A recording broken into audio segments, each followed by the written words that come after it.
नमस्कार दोस्तों, आपका हमारे धर्मार्थ चैनल में स्वागत है। आज हम आपके लिए भगवान विष्णु के 24 अवतार लेकर के आए हैं। जब भी पृथ्वी पर कोई भी संकट आता है, तब भगवान स्वयं अवतार लेकर के पृथ्वी पर आते हैं। भगवान विष्णु ने 24 अवतार लिए हैं। इनके 23 अवतार अब तक पृथ्वी पर अवतरित हो चुके हैं। इन 24 अवतारों में से 10 अवतार विष्णु जी के मुख्य अवतार माने जाते हैं, जो कि ये हैं मत्स्य, कूर्म, वराह, नरसिंह, वामन, परशुराम, राम, कृष्ण, बुद्ध, कल्कि अवतार। जबकि इनमें से कल्कि अवतार अभी अवतरित होना बाकी है। पहला अवतार सनकादि मुनि का है। धर्म ग्रंथों के अनुसार सृष्टि के आरंभ में लोक पितामह ब्रह्मा ने अनेक लोकों की रचना करने की इच्छा से घोर तपस्या की। उनके तप से प्रसन्न होकर भगवान विष्णु ने तप अर्थ वाले सन नाम से युक्त होकर सनक, सैनंदन, सनातन और सनत कुमार नाम के 4 मुनियों के रूप में अवतार लिया। ये चारों प्राकट्य काल से ही मोक्ष मार्ग परायण, ध्यान में तल्लीन रहने वाले, नित्य सिद्ध एवं नित्य विरक्त थे।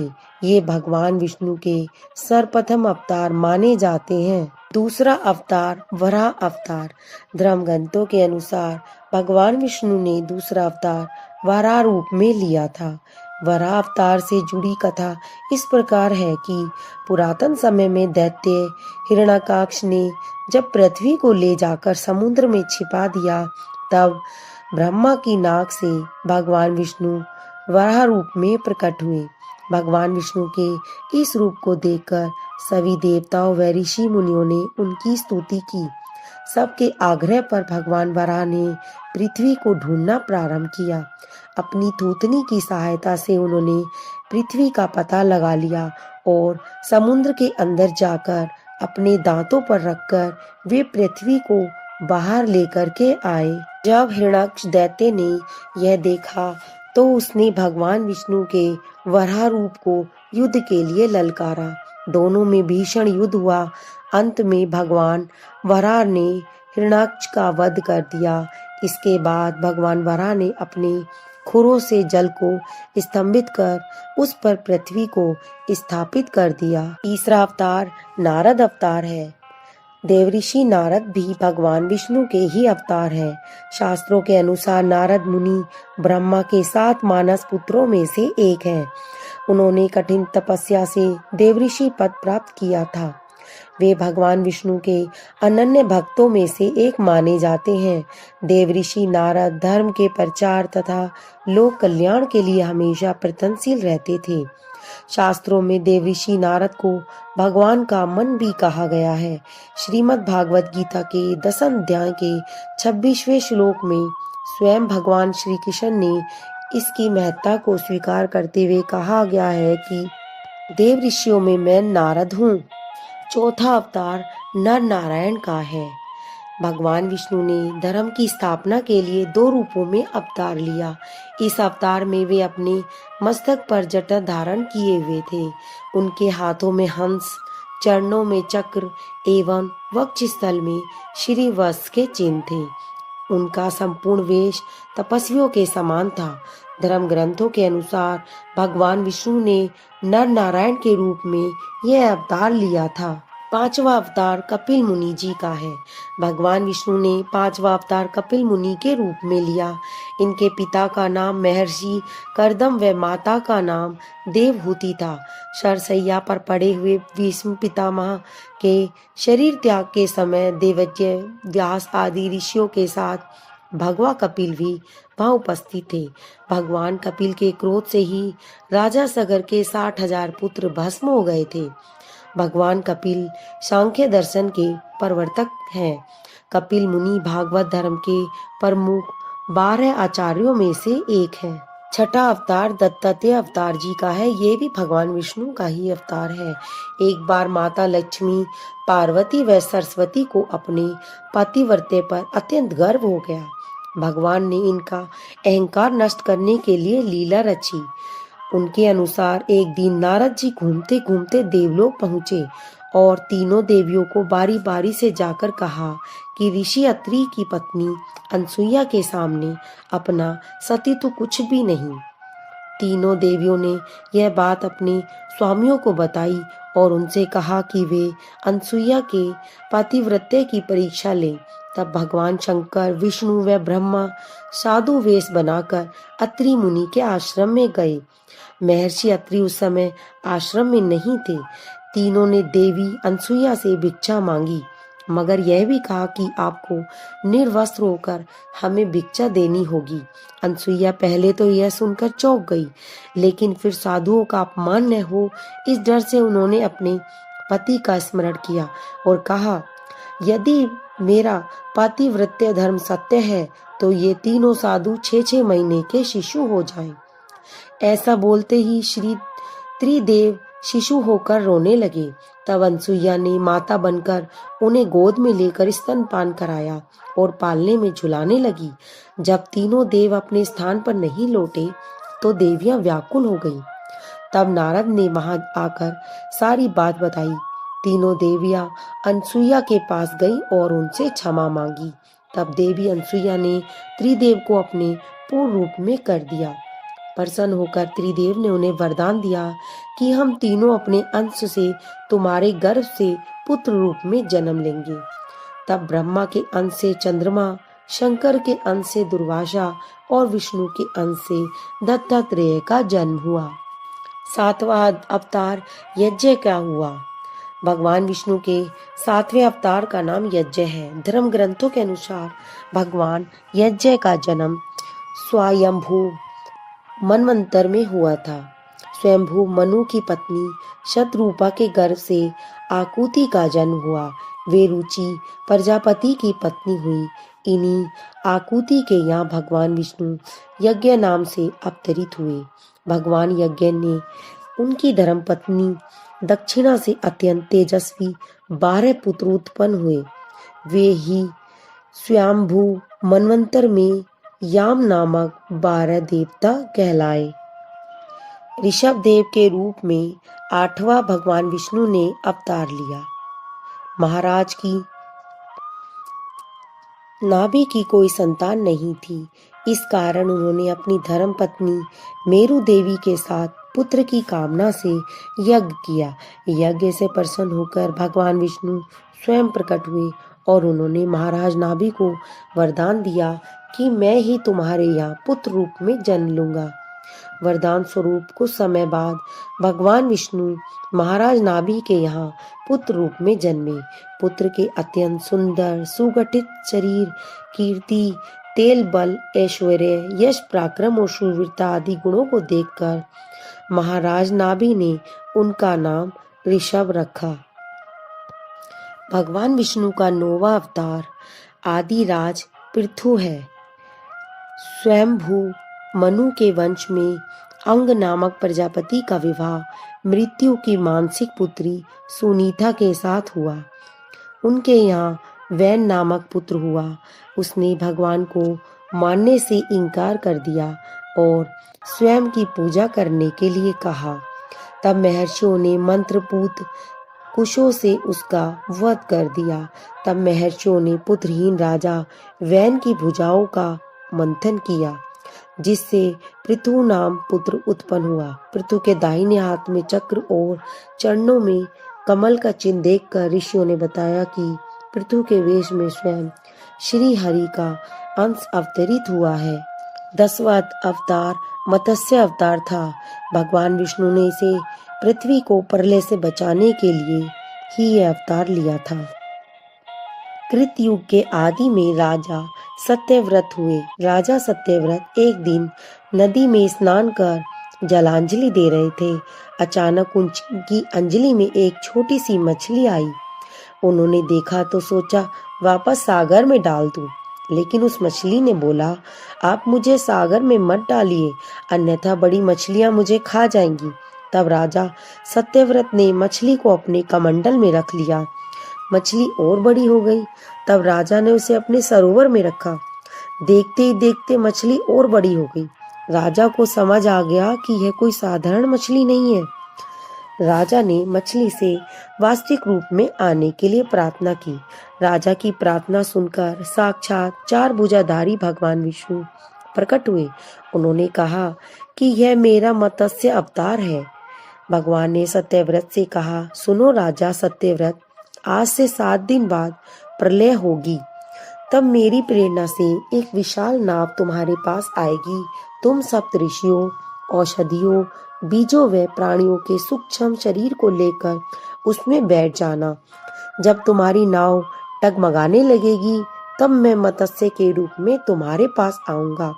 उस समय तुम वासुकी नाग के द्वारा उस नाव को मेरे सींग से बांध देना। उस समय प्रश्न पूछने पर मैं तुम्हें उत्तर दूंगा, जिससे मेरी महिमा को परब्रह्म नाम से विख्यात होगी, तुम्हारे हृदय में प्रकट हो जाएगी। तब समय आने पर मत्स्य रूपधारी भगवान विष्णु ने राजा सत्यव्रत को तत्व ज्ञान का उपदेश दिया, जो मत्स्य पुराण नाम से प्रसिद्ध हुआ। 11वां अवतार कूर्म अवतार का लिया। भगवान विष्णु ने कूर्म का अवतार लेकर समुद्र मंथन में सहायता की थी। भगवान विष्णु के कूर्म अवतार को कच्छप अवतार भी कहते हैं। एक बार महर्षि दुर्वासा ने देवताओं के राजा इंद्र को श्राप देकर श्रीहीन कर दिया। इंद्र जब भगवान विष्णु के पास गए तो उन्होंने समुद्र मंथन करने के लिए कहा। तब इंद्र भगवान विष्णु के कहे अनुसार दैत्यों व देवताओं के साथ मिलकर समुद्र मंथन करने के लिए तैयार हो गए। समुद्र मंथन करने के लिए मंदराचल पर्वत को मथानी और नागराज वासुकी को नेति बनाया गया। देवताओं और दैत्यों ने अपना मतभेद बुलाकर मंदराचल को उखाड़ा और उसे समुद्र की ओर ले चले, लेकिन वे उसे अधिक दूर तक नहीं ले जा सके। तब भगवान विष्णु ने मंदराचल को समुद्र तट पर रख दिया। देवता और दैत्यों ने मंदराचल को समुद्र में डालकर नागराज वासुकी को नेति बनाया, किंतु मंदराचल के नीचे कोई आधार नहीं होने के कारण वह समुद्र में डूबने लगा। यह देखकर भगवान विष्णु विशाल कछुए का रूप धारण कर समुद्र में मंदराचल के आधार बन गए। भगवान कूर्म की विशाल पीठ पर मंदराचल तेजी से घूमने लगा और इस प्रकार समुद्र मंथन संपन्न हुआ। 12वां अवतार भगवान धन्वंतरी के रूप में लिया। जब देवताओं व दैत्यों ने मिलकर समुद्र मंथन किया तो उसमें से सबसे पहले भयंकर विष निकला, जिसे भगवान शिव ने पी लिया। इसके बाद समुद्र मंथन से उच्चैश्रवा घोड़ा, देवी लक्ष्मी, ऐरावत हाथी, कल्प वृक्ष, अप्सराएं और बहुत से रतन निकले। सबसे अंत में भगवान धन्वंतरी अमृत कलश लेकर प्रकट हुए। यही धन्वंतरी भगवान विष्णु के अवतार माने गए हैं। इन्हें औषधियों का स्वामी भी माना गया है। 13वां अवतार भगवान विष्णु ने मोहिनी के रूप में लिया। धर्म ग्रंथों के अनुसार समुद्र मंथन के दौरान सबसे अंत में धन्वंतरी अमृत कलश लेकर निकले। जैसे ही अमृत कलश लेकर के निकले तो देवताओं ने कहा कि इसे हम लेंगे, दैत्यों ने कहा हम लेंगे। इसी खींचातानी में इंद्र का पुत्र जयंत अमृत कुंभ लेकर भाग गया। सारे दैत्य व देवता भी उसके पीछे भागने लगे। असुरों व देवताओं में मार काट मच गई। देवता परेशान होकर भगवान विष्णु के पास गए। तब भगवान विष्णु ने मोहिनी अवतार लिया और मोहिनी अवतार लेकर के सबको मोहित कर दिया। मोहिनी ने देवता व असुर की बात सुनी और कहा कि ये अमृत कलश मुझे दे दीजिए, तो मैं बारी बारी से देवता व असुरों को अमृत का पान करा दूंगी। दोनों ही मान गए। एक तरफ देवता बैठ गए और दूसरी तरफ असुर बैठ गए। फिर मोहिनी रूप धरे भगवान विष्णु ने मधुर गान गाते हुए और नृत्य करते हुए देवता व असुरों को अमृत पान कराना प्रारंभ किया। वास्तविकता में तो मोहिनी अमृत पान तो सिर्फ देवताओं को ही करा रही थी, जबकि असुर समझ रहे थे कि वे भी अमृत पी रहे हैं। इस प्रकार भगवान विष्णु ने मोहिनी अवतार लेकर देवताओं का भला किया। चौथा अवतार भगवान नृसिंह के रूप में लिया। नृसिंह अवतार लेकर दैत्यों के राजा हिरण्यकश्यप का वध किया था। इस अवतार की कथा इस प्रकार है। धर्म ग्रंथों के अनुसार दैत्यों का राजा हिरण्यकश्यप स्वयं को भगवान से भी अधिक बलवान मानता था। उसे मनुष्य, देवता, पक्षी, पशु, न दिन में न रात में, न धरती पर न आकाश में, न अस्त्र से न शस्त्र से मरने का वरदान प्राप्त था। उसके राज में जो भी भगवान विष्णु की पूजा करता था उसको दंड दिया जाता था। उसके पुत्र का नाम प्रहलाद था। प्रहलाद बचपन से ही भगवान विष्णु का परम भक्त था। यह बात जब हिरण्यकश्यप को पता चली तो वह बहुत क्रोधित हुआ और प्रहलाद को मारने का प्रयास किया, लेकिन फिर भी जब प्रहलाद नहीं माना तो हिरण्यकश्यप ने उसे मृत्यु दंड दे दिया। हर बार भगवान विष्णु के चमत्कार से वह बच जाता। हिरण्यकश्यप की बहन होलिका, जिसे अग्नि से न जलने का वरदान प्राप्त था, वह प्रहलाद को लेकर धधकती हुई अग्नि में बैठ गई। तब भी भगवान विष्णु की कृपा से प्रहलाद बच गया और होलिका जल गई। जब हिरण्यकश्यप स्वयं प्रहलाद को मारने ही वाला था तब भगवान विष्णु नृसिंह का अवतार लेकर खंबे से प्रकट हुए और उन्होंने अपने नाखूनों से हिरण्यकश्यप का वध कर दिया। 15वां अवतार वामन अवतार के रूप में लिया। सतयुग में प्रहलाद के पौत्र दैत्यराज बलि ने स्वर्गलोक पर अधिकार कर लिया। सभी देवता इस विपत्ति से बचने के लिए भगवान विष्णु के पास गए। तब भगवान विष्णु ने कहा कि मैं स्वयं देव माता अदिति के गर्भ से उत्पन्न होकर तुम्हें स्वर्ग का राज्य दिलाऊंगा। कुछ समय पश्चात भगवान विष्णु ने वामन अवतार लिया। एक बार जब बलि महान यज्ञ कर रहा था तब भगवान वामन बलि की यज्ञशाला में गए और राजा बलि से 3 पग धरती दान में मांगी। राजा बलि के गुरु शुक्राचार्य भगवान की लीला समझ गए और उन्होंने बलि को दान देने से मना कर दिया, लेकिन बलि ने फिर भी भगवान वामन को 3 पग धरती दान देने का संकल्प ले लिया। भगवान वामन ने विशाल रूप धारण कर एक पग में धरती और दूसरे पग में स्वर्गलोक को नाप लिया। जब तीसरा पग रखने के लिए कोई स्थान नहीं बचा तो बलि ने भगवान वामन को अपने सिर पर पग रखने को कहा। बलि के सिर पर पग रखने से वह सुतलोक पहुंच गए। बलि की दानवीरता देखकर भगवान ने उसे सुतलोक का स्वामी भी बना दिया। इस प्रकार भगवान वामन ने देवताओं की सहायता कर उन्हें स्वर्ग पुनः लौटाया। 16वां अवतार हयग्रीव अवतार के रूप में लिया। एक बार मधु और कैटभ नाम के 2 शक्तिशाली राक्षस ब्रह्मा जी से वेदों का हरण कर रसातल में पहुंच गए। वेदों का हरण हो जाने से ब्रह्मा जी बहुत दुखी हुए और भगवान विष्णु के पास पहुंचे। तब भगवान ने हयग्रीव अवतार लिया। इस अवतार में भगवान विष्णु की गर्दन और मुख घोड़े के समान थी। तब भगवान हयग्रीव रसातल में पहुंचे और मधु कैटभ का वध कर वेद पुनः भगवान ब्रह्मा को दे दिए। 17वां अवतार श्री हरि अवतार के रूप में लिया। प्राचीन समय में त्रिकुट नामक पर्वत की तराई में एक शक्तिशाली गजेंद्र अपनी हथनियों के साथ रहता था। एक बार वह अपनी हथनियों के साथ तालाब में स्नान करने गए। वहां एक मगरमच्छ ने उसका पैर पकड़ लिया और पानी के अंदर खींचने लगा। गजेंद्र और मगरमच्छ का संघर्ष 1000 साल तक चलता रहा। अंत में गजेंद्र शिथिल पड़ गई और उसने भगवान श्री हरि का ध्यान किया। गजेंद्र की स्तुति सुनकर भगवान श्री हरि प्रकट हुए और उन्होंने अपने चक्र से मगरमच्छ का वध कर दिया। भगवान श्री हरि ने गजेंद्र का उद्धार कर उसे अपना पार्षद बना लिया। 18वां अवतार परशुराम अवतार के रूप में लिया। परशुराम भगवान विष्णु के प्रमुख अवतारों में से थे। भगवान परशुराम के जन्म के संबंध में 2 कथाएं प्रचलित हैं।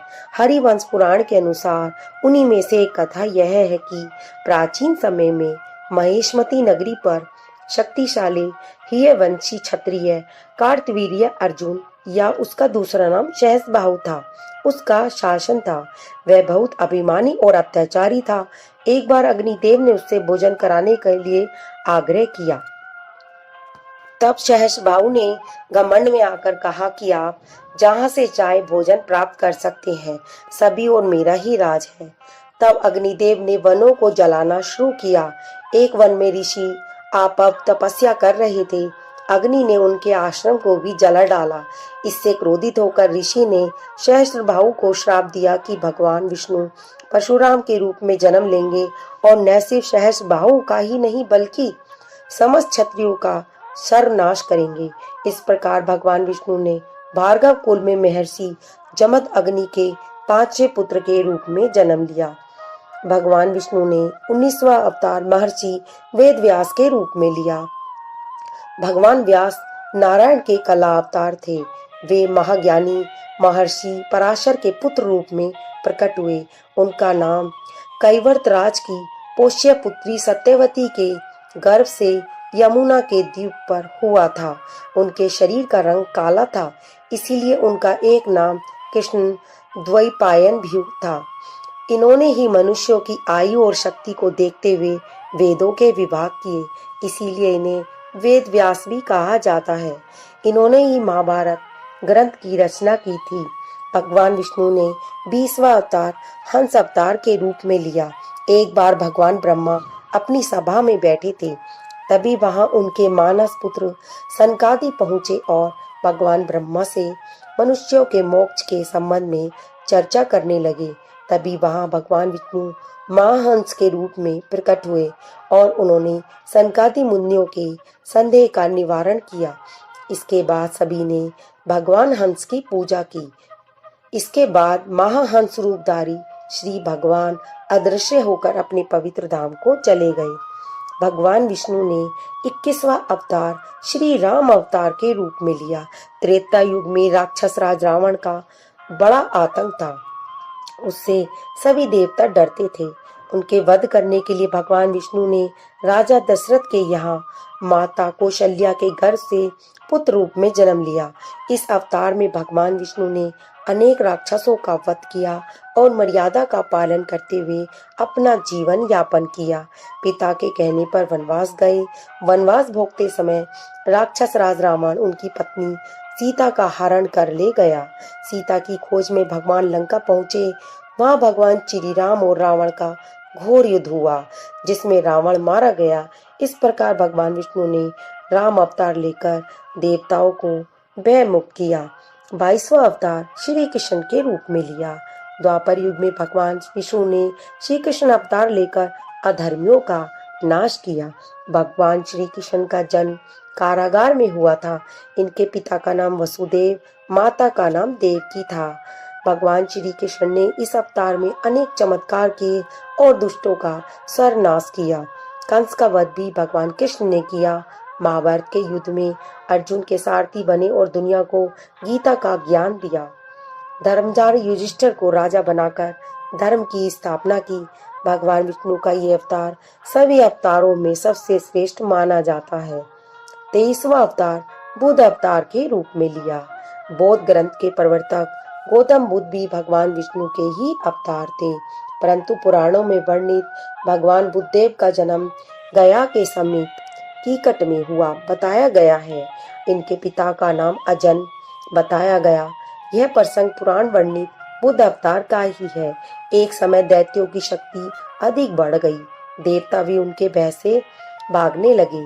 राज्य की कामना से दैत्यों ने देवराज इंद्र से पूछा कि हमारा साम्राज्य स्थिर रहे, इसका उपाय क्या है। तब इंद्र ने शुद्ध भाव से बताया कि सुस्थिर शासन के लिए यज्ञ एवं वेद विहित आचरण आवश्यक है। तब दैत्य वैदिक आचरण एवं महायज्ञ करने लगे, जिससे उनकी शक्ति और अधिक बढ़ने लगी। तब सभी देवता भगवान विष्णु के पास गए। तब भगवान विष्णु ने देवताओं के हित के लिए बुद्ध का रूप लिया।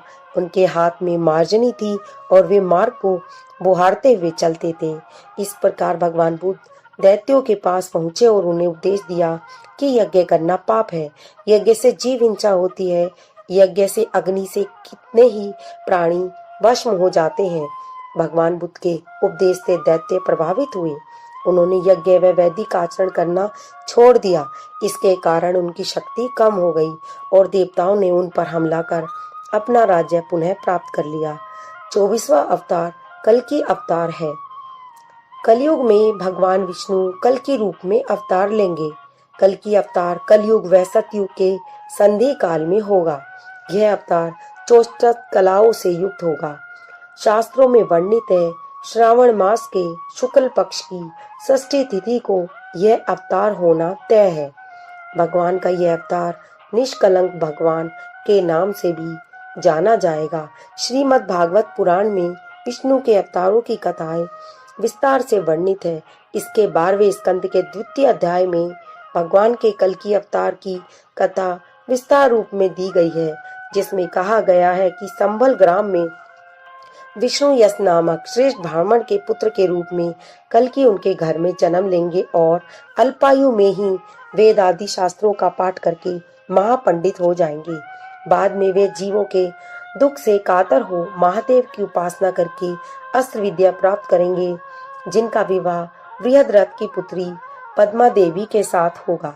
वह देवदत्त नाम के घोड़े पर आरूढ़ होकर अपनी कराल करवार यानी कि तलवार से दुष्टों का संहार करेंगे।